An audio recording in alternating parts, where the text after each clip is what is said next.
Hello, everybody. I'm Dr. Jesse Jackson III. I'm the best-selling author and facilitator of the Don't Kick 'Em Out book and training series and the lead advisor and consultant here at the Best Man Company, LLC, talking to us about one of the major issues in our business right now, and it is school fighting, and particularly at the high school and secondary level. What is going on with this while we can't get a hold on it is something I said early into the 2000s. I wrote a book called College or Prison. A lot of people don't like the truth. Well, you ever heard people say the truth hurts? The truth does not hurt if you're used to it. See, there's reality that we have to face. And what I recognized when I wrote College or Prison, I saw a trend coming. I began to see that the way school was going, the way families was going, that so many kids would get in very toxic, negative, poisonous situations where they would make bad decisions, impulse would beat them, fighting would become dominant. I actually said in 2006 that fighting would get out of control and start getting out of control around the country. These are things that I call a very extreme behavior. With extreme behaviors are things that we can't tolerate. That's where the streets and essentially criminal behavior comes into your school. Now, one of the things that gets mismanaged in the education business is we get people that are really into justice and equity. My whole life is about justice and equity, so I don't have to take that cause up. It's my life. And when I'm doing these trainings, this is about justice and equity.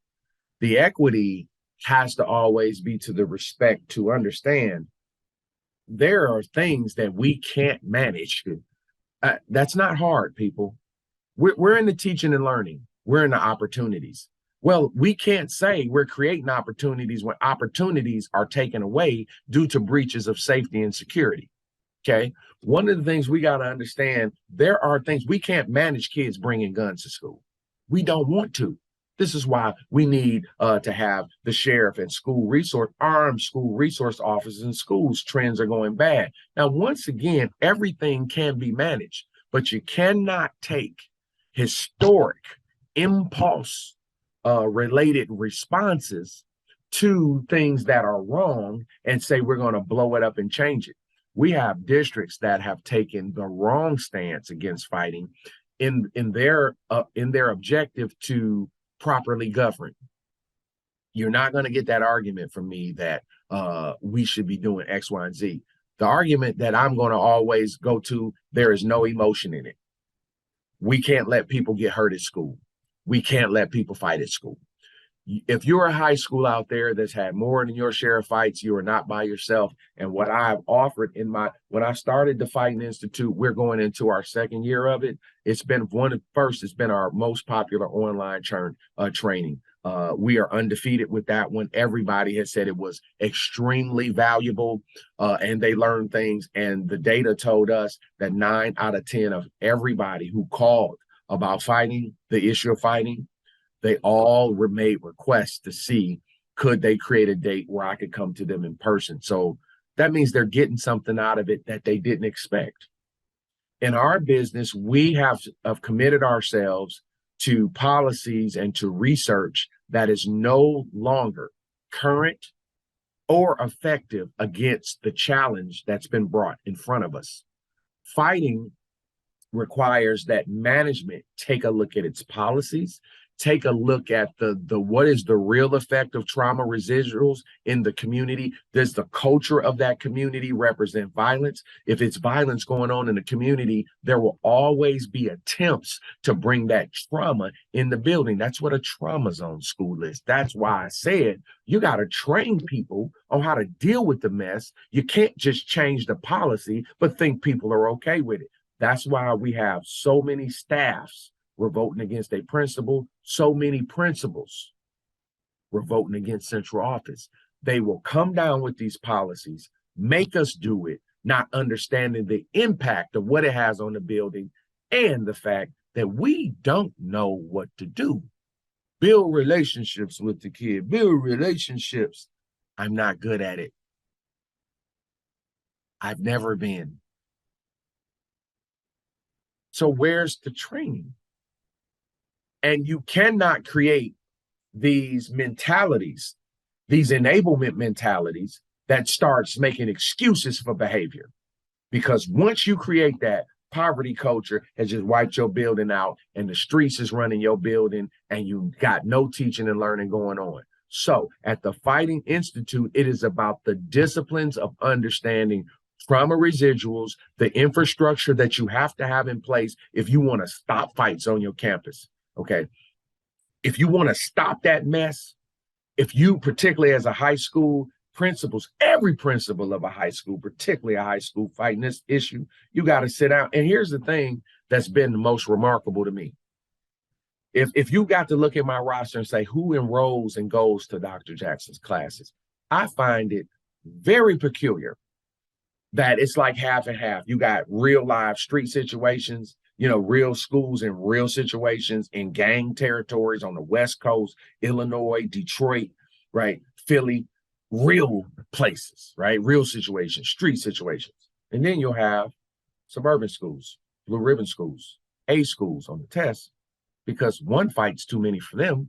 So they see the trend coming and they don't want no part of it. So they want to get some help. It's about leadership. You got proaction or reactors. See, we understand what's going on because what I'm asking you to do, I did it. I was able to stop fighting in a violent situation, in a violent neighborhood, understanding what needs to happen at the school to make sure people don't get killed and we're not breaking up fights every day. Because the objective of school is not to come to school and break up fights every day. That is not what I need in my life. So this training, the Fighting Institute, which is online, which this is where I asked you, the principal, you management, get your people in the room, get your admin team, and let's go to work. Let's find out what trauma really is doing to the folks. What is the culture of our community? What trends are coming in our community? What is the emotional way that you have to manage trauma? Or is trauma running your building? How do you prevent the fights on campus? What are the right policies that will support you in getting the outcome that you need to manage fighting on your campus? Fighting can be stopped and severely slowed down. It's going to require courage, consistency, and clarity. Clarity, courage, and consistency. I have to be clear what the problem is. I have to be clear what we're going to accept and what we're not. The kids, the community, will meet you where you are, but you have to have somebody that has no problem with confrontation. Confrontation is the ability to stand up for yourself and stand your ground on what we have to do. Confrontation is very positive. It's an attempt to preserve our relationship. Conflict is negative. Confrontation is very positive and necessary. It is the Fighting Institute. It is my highest rated online training. It is giving people specific answers and strategy. We have done it in person and we have done it online. For the people that need to go through their steps and I guess want to experience it, what I have done is I've created the opportunities for the whatever way you learn best, the whatever way you feel like you need to investigate before you really invest. I make it available. I don't care whether that's calling me, whether that's coming to an online class or me coming to you. I want you to get help. We can no longer allow fighting on campus, particularly at that high school level. We have to have solutions.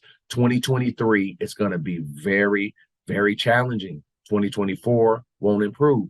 The only thing that I know can improve is you, us, our practices, planning, preparation, execution.